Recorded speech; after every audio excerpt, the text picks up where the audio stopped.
विभिन्न प्रकार के डायोडों के बाद अब हम 3 सिरे वाले अर्धचालक युक्ति के बारे में जानेंगे। इस 3 सिरे वाले अर्धचालक युक्ति को हम ट्रांजिस्टर के नाम से जानते हैं। इस ट्रांजिस्टर की जो वर्किंग है वो निर्वात ट्रायोड की जैसे ही होती है, इसलिए कभी कभी हम इसको अर्धचालक ट्रायोड के नाम से भी पुकार लेते हैं।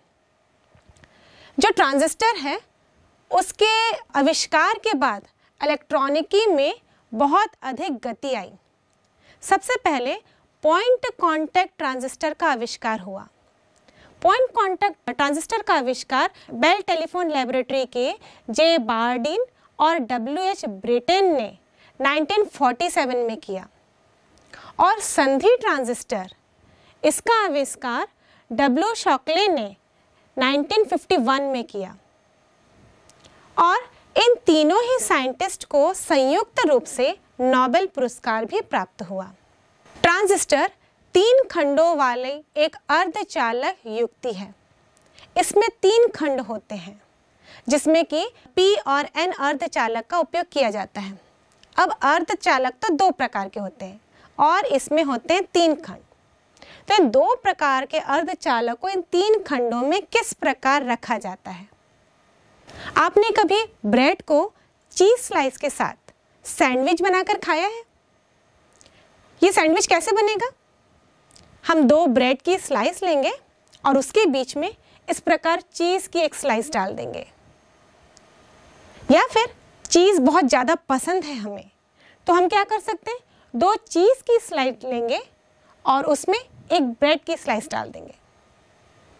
तो इस प्रकार हम यदि सैंडविच में देखें तो जो बाहर के स्लाइस होते हैं वो एक प्रकार के होते हैं और अंदर का दूसरे प्रकार का, चाहे वो 2 ब्रेड के बीच में एक चीज़ हो, चाहे 2 चीज स्लाइस के बीच में एक ब्रेड हो। 2 प्रकार के ट्रांजिस्टर का भी निर्माण करते हैं। इसमें 2 सेम प्रकार के अर्धचालक बाहर होते हैं और उनके बीच में विपरीत प्रकार के अर्धचालक को रखा जाता है। तो इस प्रकार ट्रांजिस्टर कितने प्रकार का हो गया? 2 प्रकार का, जिसमें कि 2 N अर्धचालकों के बीच में P अर्धचालक डाल सकते हैं, तो वो बन जाता है NPN ट्रांजिस्टर। या फिर 2 P प्रकार के अर्धचालकों के बीच में एक N प्रकार का अर्धचालक डालेंगे तो वो बन जाता है PNP ट्रांजिस्टर। तो इस प्रकार PNP और NPN 2 ट्रांजिस्टर हमारे पास मौजूद होते हैं। वास्तव में अगर हम PNP या NPN ट्रांजिस्टर को देखें तो ये 3 खंड वाला है, मतलब ये इस प्रकार के इसमें 3 खंड होंगे। ये खंड सभी बराबर नहीं होते हैं, ये खंड अलग अलग होते हैं। ये सर्किट है जो हमने सर्किट में चिन्ह बनाया है ट्रांजिस्टर का, इसमें एक हिस्सा इसको हम कहते हैं, यानी कि एक खंड को हम कहते हैं उत्सर्जक यानी कि एमिटर, दूसरे हिस्से को हम कहते हैं आधार और तीसरे हिस्से कहते हैं संग्राहक। एमिटर यानी कि उत्सर्जक ये पहला खंड होता है और दूसरा खंड, ये बीच वाला खंड, ये कहलाता है आधार यानी कि बेस, और जो तीसरा वाला खंड होता है ये कहलाता है संग्राहक यानी कि कलेक्टर। अब इन तीनों खंडों की मोटाई भी अलग अलग होती है और इनमें डोपिंग की सांद्रता भी अलग अलग होती है। डोपिंग मतलब अशुद्धि मिलाने की प्रक्रिया, और इसमें इसके आधार पर आवेश वाहकों की संख्या भी यानी कि सांद्रता भी अलग अलग होती है। जब हम PNP ट्रांजिस्टर और NPN ट्रांजिस्टर को किसी परिपथ में चिन्हित करते हैं तो यहाँ पर एक तीर का निशान लगाते हैं एमीटर और बेस वाली लाइन पे। जब ये PNP ट्रांजिस्टर होगा तो इसमें एमीटर और बेस वाली लकीर में ये तीर का निशान अंदर की तरफ होगा। तीर का निशान अंदर की तरफ है मतलब वो PNP ट्रांजिस्टर है, और यदि इसी में तीर का निशान बाहर की तरफ है मतलब वो NPN ट्रांजिस्टर है। ये PNP और ये NPN ट्रांजिस्टर। इसमें जो एमीटर हिस्सा होता है वो मध्यम मोटाई का होता है, चाहे वो PNP ले चाहे NPN ले, अभी हम कॉमन बात करें ट्रांजिस्टर में विभिन्न खंडों के गुणों की। जो पहला खंड है अमीटर यानी कि उत्सर्जक, ये मध्यम मोटाई का होता है, लेकिन इसमें डोपिंग की मात्रा बहुत अधिक होती है, क्योंकि ये हिस्सा, उत्सर्जक हिस्सा, बहुसंख्यक आवेश वाहकों की पूर्ति करता है। यही बहुसंख्यक आवेश वाहक देता है, जिसके कारण धारा आगे की ओर बढ़ती है। अब आधार हिस्सा बहुत ही पतला होता है, मतलब इसका स्ट्रक्चर हम देखें तो ये बहुत ही पतला होता है। साथ में इसकी डोपिंग भी बहुत हल्की होती है, मतलब इसमें बहुत कम ही आवेश वाहक होते हैं। और जो कलेक्टर यानी कि संग्राहक हिस्सा है वो काफ़ी बड़ा होता है उत्सर्जक की तुलना में, लेकिन इसमें जो डोपिंग है वो मॉडरेट होती है, मध्यम होती है। जब संग्राहक बहुसंख्यक आवेश वाहकों की आपूर्ति करता है तो बेस उन आवेश वाहकों को नियंत्रित करते हुए संग्राहक तक पहुंचाता है, और ये संग्राहक उत्सर्जक से आने वाले बहुसंख्यक आवेश वाहक को संग्रहित करते हैं, कलेक्ट करते हैं, और इस प्रकार ट्रांजिस्टर में धारा प्रवाहित होती है। ट्रांजिस्टर में धारा दोनों आवेश वाहकों के कारण होती है। यहाँ पर होल्स भी होते हैं और यहाँ पे इलेक्ट्रॉन भी होते हैं। होल्स और इलेक्ट्रॉन दोनों मिलकर यहाँ पर धारा का प्रवाह करते हैं। P में होल धारा का प्रवाह करेंगे और N प्रकार वाले में इलेक्ट्रॉन्स धारा का प्रवाह करेंगे। इसीलिए हम ट्रांजिस्टर को BJT यानी कि बाइपोलर जंक्शन ट्रांजिस्टर के नाम से भी जानते हैं। यदि हम NPN ट्रांजिस्टर को देखें तो यहाँ पर अमीटर में इलेक्ट्रॉनों की संख्या, जो गोले में दर्शाए यहाँ पर भरे हुए गोले, वो बहुसंख्यक आवेश वाहक इलेक्ट्रॉन को दर्शा रहे हैं। तो यहाँ बहुसंख्यक आवेश वाहक इलेक्ट्रॉनों की संख्या बहुत अधिक है, क्योंकि यहाँ पर डोपिंग की मात्रा अधिक है। और वैसे ही P हिस्से में, आधार हिस्से में डोपिंग कम होता है, इसलिए यहाँ पर होल दर्शाए गए हैं। जो खाली खोखले गोले हैं ये होल को प्रदर्शित कर रहे हैं और इनकी सांद्रता कम है। और यदि संग्राहक को देखें, भले ये रीजन बड़ा है, लेकिन यहाँ पर इलेक्ट्रॉन यानी बहुसंख्यक आवेशों की जो सांद्रता है वो उत्सर्जक की तुलना में कम है। वैसे ही अगर हम PNP को देखें तो PNP ट्रांजिस्टर में भी P हिस्से में बहुसंख्यक आवेश वाहक होल की सांद्रता अधिक है। N वाले रीजन में इलेक्ट्रॉन की सांद्रता बहुत ही कम है और उत्सर्जक वाले हिस्से में होल की सांद्रता उत्सर्जक की तुलना में कम होती है। अब जब ट्रांजिस्टर को किसी भी परिपथ में जोड़ा जाता है तो सामान्यतः इसमें दो संधि है, एक उत्सर्जक और आधार के बीच में और एक आधार और संग्राहक के बीच में। तो जो उत्सर्जक और आधार वाली संधि होती है वो हमेशा अग्र अभिनति यानी कि फॉरवर्ड बायस में रखा जाता है, और जो आधार और संग्राहक वाली संधि है उसको रिवर्स बायस यानी कि पश्च अभिनति में रखा जाता है। तभी ये ट्रांजिस्टर काम करता है। अभी किस तरह से काम करता है इसकी कार्यविधि को हम एक एक करके देखते हैं। ट्रांजिस्टर को किसी भी सर्किट में जोड़ने के लिए तीन अलग अलग विधाएं होती हैं, जिनको हम मोड्स ऑफ वर्किंग कहते हैं। ये विधाएं हैं कॉमन बेस यानी कि उभयनिष्ठ आधार विधा, कॉमन एमीटर यानी कि उभयनिष्ठ उत्सर्जक विधा, और कॉमन कलेक्टर यानी कि उभयनिष्ठ संग्राहक विधा। एक्चुअली ट्रांजिस्टर के तीन छोर होते हैं, लेकिन जब इसको किसी सर्किट में जोड़ा जाएगा तो हमको 4 टर्मिनल की आवश्यकता होगी। 2 टर्मिनल जिससे कि इनपुट दिया जाए और 2 टर्मिनल जिससे कि आउटपुट लिया जाए। इसीलिए हम एक टर्मिनल को कॉमन कर देते हैं। कभी उसमें संग्राहक कॉमन हो जाता है, कभी उत्सर्जक कॉमन हो जाता है और इसी प्रकार कभी आधार कॉमन हो जाता है। और इसीलिए वर्किंग मोड्स 3 टाइप के हो जाते हैं। पहले हम कॉमन बेस मोड में यानी कि उभयनिष्ठ आधार विधा में किस प्रकार ट्रांजिस्टर काम करते हैं ये देखते हैं। हमारे पास 2 टाइप के ट्रांजिस्टर हैं, एक PNP और दूसरा NPN। तो तो सबसे पहले हम पीएनपी ट्रांजिस्टर को उभयनिष्ठ आधार विधा में जोड़ कर देखते हैं। जब इसका सर्किट हम जोड़ते हैं तो याद रखना है हमें, जो एमिटर और बेस वाली जंक्शन है वो हमेशा फॉरवर्ड बायस में हो, यानी कि अग्र अभिनति में, और जो संग्राहक यानी कि कलेक्टर और आधार वाली जो जंक्शन है वो पश्च अभिनति में हो।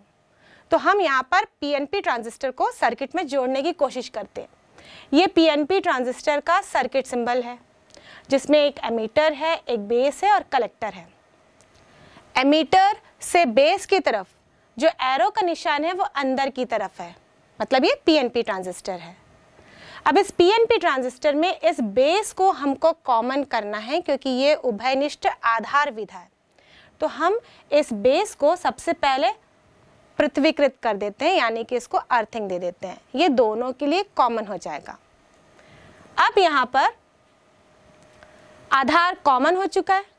अब एमीटर और बेस को हमें फॉरवर्ड बायस में रखना है। एमीटर यहाँ पर P है, मतलब P प्रकार का चालक है, और जो बेस है वो N प्रकार का चालक है। जब फॉरवर्ड बायस में जोड़ेंगे तो P को बैटरी के पॉजिटिव टर्मिनल से जोड़ना है और N को बैटरी के नेगेटिव टर्मिनल से जोड़ना है। तो यहाँ पर हम एक बैटरी लगाते हैं जिसमें P प्लस टर्मिनल E से जुड़ा है और माइनस टर्मिनल बेस से जुड़ा हुआ है।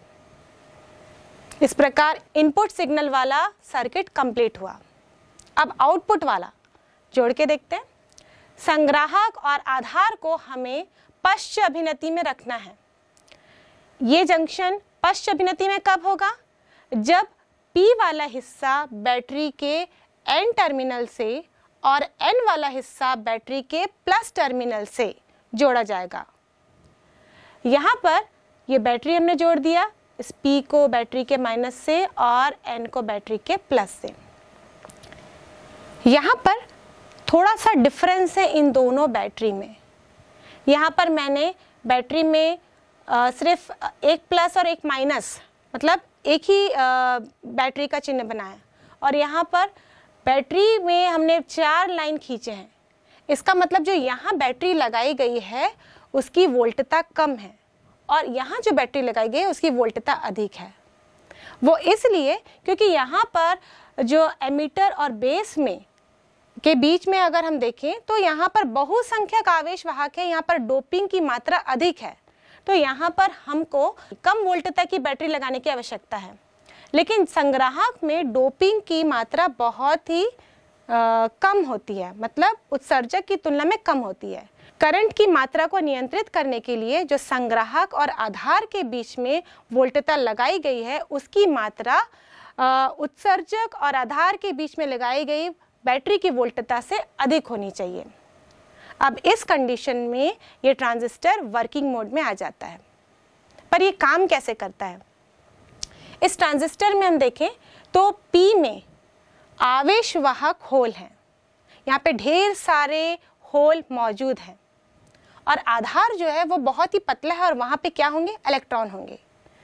जैसे ही इसको बैटरी के पॉजिटिव टर्मिनल से जोड़ा जाता है तो जो पॉजिटिव टर्मिनल है उससे उत्सर्जक के होल्स प्रतिकर्षित होंगे, और ये प्रतिकर्षित होके किसकी तरफ चलेंगे? आधार की तरफ चलेंगे। तो ये जितने होल्स हैं वो चलते हुए आधार की तरफ जाएंगे। आधार को क्यों पतला रखा जाता है? अगर आधार काफ़ी मोटा होगा जिसमें इलेक्ट्रॉनों की संख्या यानी होल के विपरीत आवेश वाहक अगर ज़्यादा मात्रा में मौजूद होंगे तो यहाँ पे होल्स और इलेक्ट्रॉन का रिकॉम्बिनेशन हो जाएगा, और सारे होल्स जब इलेक्ट्रॉन से रिकम्बाइन हो जाएंगे तो धारा आगे की ओर प्रवाहित ही नहीं होगी। इसलिए यहाँ पर जो बेस है उसमें इलेक्ट्रॉनों की संख्या यानी कि डोपिंग की मात्रा कम होगी। अब यहाँ पर इस आधार में, इस संधि में जो उत्सर्जक और आधार के बीच में है वहाँ पर रिकॉम्बिनेशन की प्रक्रिया होती है, और इसमें 2 से 5% इलेक्ट्रॉन होल आपस में रिकम्बाइन हो जाते हैं, और बाकी होल्स यानी कि जो बहुसंख्यक आवेश वाहक है वो किसकी तरफ बढ़ते हैं? वो संग्राहक की तरफ बढ़ते हैं। जब इस आधार में 2 से 5% इलेक्ट्रॉन्स और होल्स रिकम्बाइन होते हैं उस समय इस आधार में धारा प्रवाहित होती है जिसको हम IB से दर्शाते हैं। करंट का सिंबल तो I है और यहाँ पे नीचे हम छोटा सा B लिखते हैं। बी क्यों? क्योंकि आधार को हम बेस बोलते हैं, इसलिए यहाँ पर इसको दर्शाते हैं तो IB। और इसकी दिशा अगर हम सर्किट में दर्शाएं तो नीचे की तरफ होगी।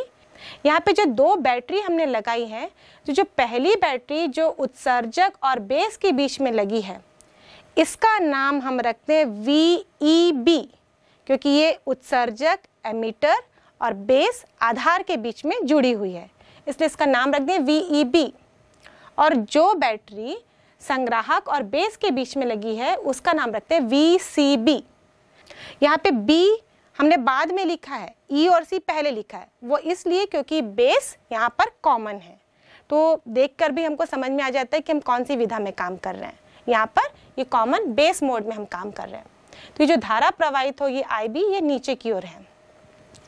अब जो होल्स बचे, अब ये होल्स इस VCB बैटरी के नेगेटिव टर्मिनल की ओर आकर्षित होंगे, क्योंकि VCB का जो नेगेटिव टर्मिनल है ये संग्राहक के कलेक्टर से जुड़ा हुआ है, P प्रकार के कलेक्टर से जुड़ा हुआ है, इसलिए ये होल्स को अपनी ओर आकर्षित करेगा और सारे होल्स अब संग्राहक की तरफ आगे बढ़ेंगे। और इस प्रकार यहाँ पर देखें हम तो बेस और आधार के बीच में आवेशों का प्रवाह होगा। अब धारा कैसे बहती है? अगर हम बाह्य परिपथ में देखें तो बाह्य परिपथ में मुक्त इलेक्ट्रॉन होते हैं, क्योंकि ये तो चालक तार से बने होते हैं। सिर्फ अर्धचालक के अंदर ही दो प्रकार के आवेशवाहक होते हैं, एक होल होता है और इलेक्ट्रॉन। लेकिन जब हम चालक की बात करें तो वहां पर तो सिर्फ मुक्त इलेक्ट्रॉन ही चालन का काम करते हैं। तो इस सर्किट में जो बैटरी से लेके कलेक्टर तक जुड़ा हुआ है, इसमें क्या प्रवाहित होते हैं? इसमें हम कंफ्यूज हो जाते हैं कि जो उत्सर्जक से होल्स चलते हुए आ रहे हैं वो संग्राहक से बढ़ते हुए बैटरी तक आ जाते हैं, पर होल्स कभी भी चालक में प्रवाहित नहीं होते, क्योंकि चालक में होल होता ही नहीं है, चालक में मुक्त इलेक्ट्रॉन होते हैं। तो यहाँ पर क्या होता है कि जो इलेक्ट्रॉन्स इस बैटरी के ऋण सिरे से निकल रहे हैं, ये ऋण सिरे से निकलते हुए इस संग्राहक के टर्मिनल तक पहुँचते हैं और वहाँ पर इनको रिकम्बाइन करते हैं। यहाँ पर होल्स और इलेक्ट्रॉनों का रिकॉम्बिनेशन होता है, मतलब इस परिपथ में क्या प्रवाहित होती है, वहाँ पे इलेक्ट्रॉन ही प्रवाहित हो रहे हैं। बाह्य परिपथ में इलेक्ट्रॉन्स प्रवाहित हो रहे हैं, जिसको हम IC से दर्शाएंगे। और इस IC की दिशा क्या होगी? हमेशा धारा की दिशा इलेक्ट्रॉन के प्रवाह की विपरीत दिशा होती है। इलेक्ट्रॉन बैटरी के ऋण टर्मिनल से संग्राहक तक पहुंच रहे हैं, इसलिए धारा की जब दिशा बताएंगे तो हम कैसे बताएंगे? नीचे की ओर, यानी कि संग्राहक से इस बैटरी की ओर बताएंगे।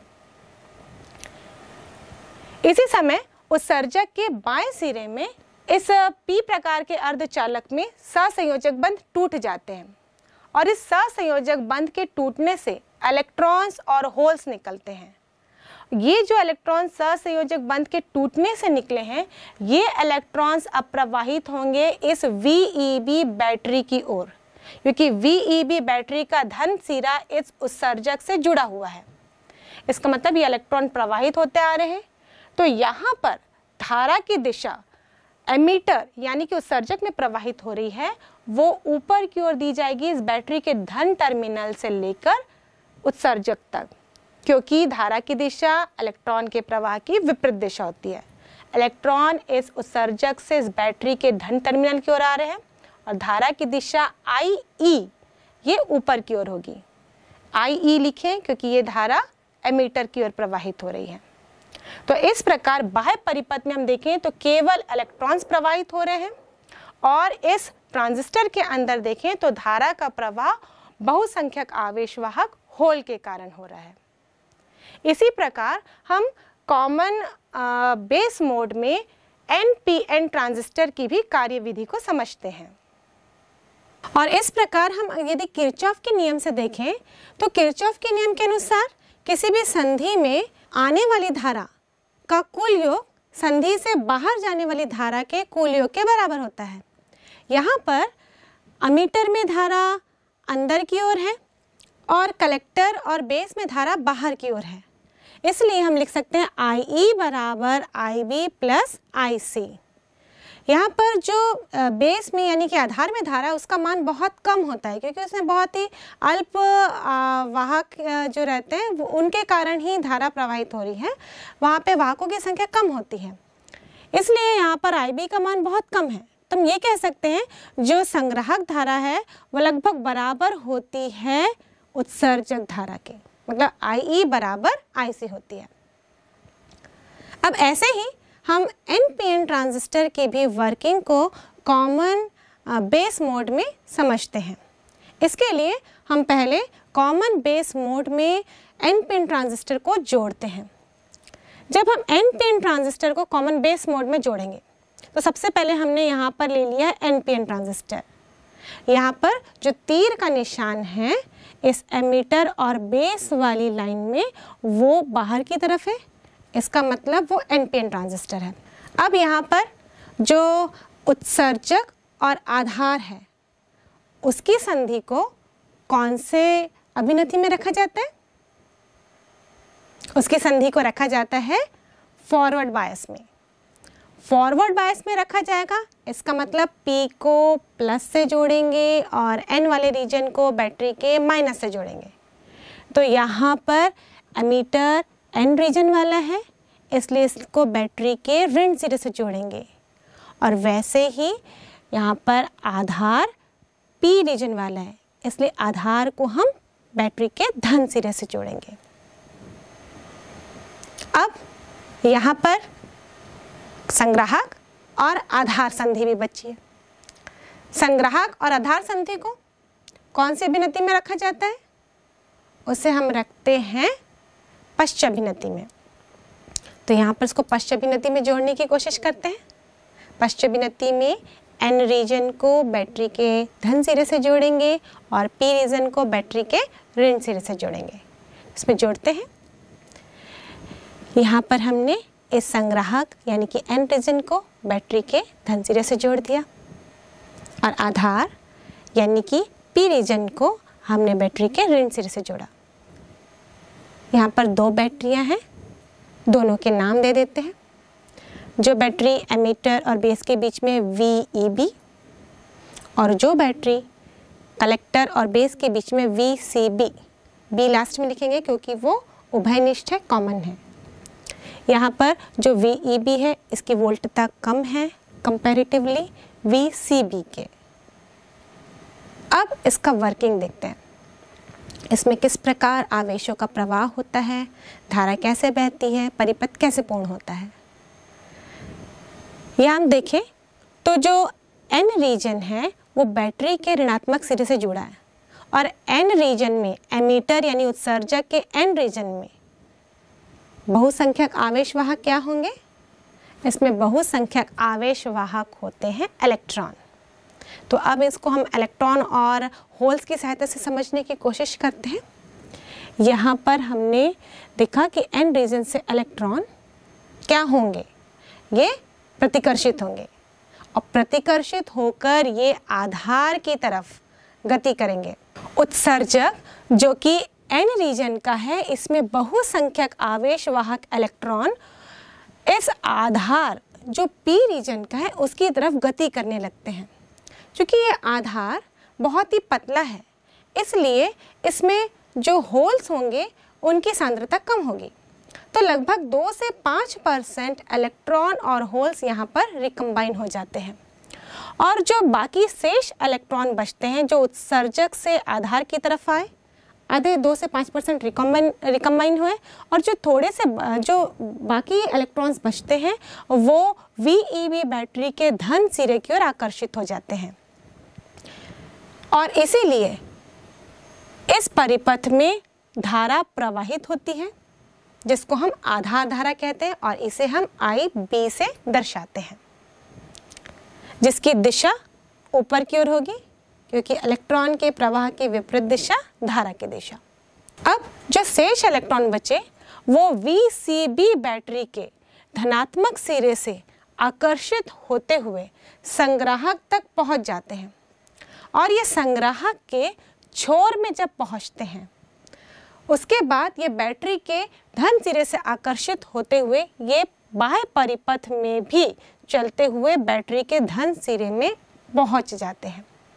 इसलिए यदि हम बाह्य परिपथ में देखें तो इलेक्ट्रॉन के फ्लो की दिशा, जो मुक्त इलेक्ट्रॉन यहाँ पर फ्लो हो रहे हैं, इनकी दिशा बैटरी के धन सिरे की ओर है और हम इसलिए धारा की दिशा ऊपर की ओर लेते हैं और इस धारा को हम कहते हैं IC यानी कि संग्राहक धारा।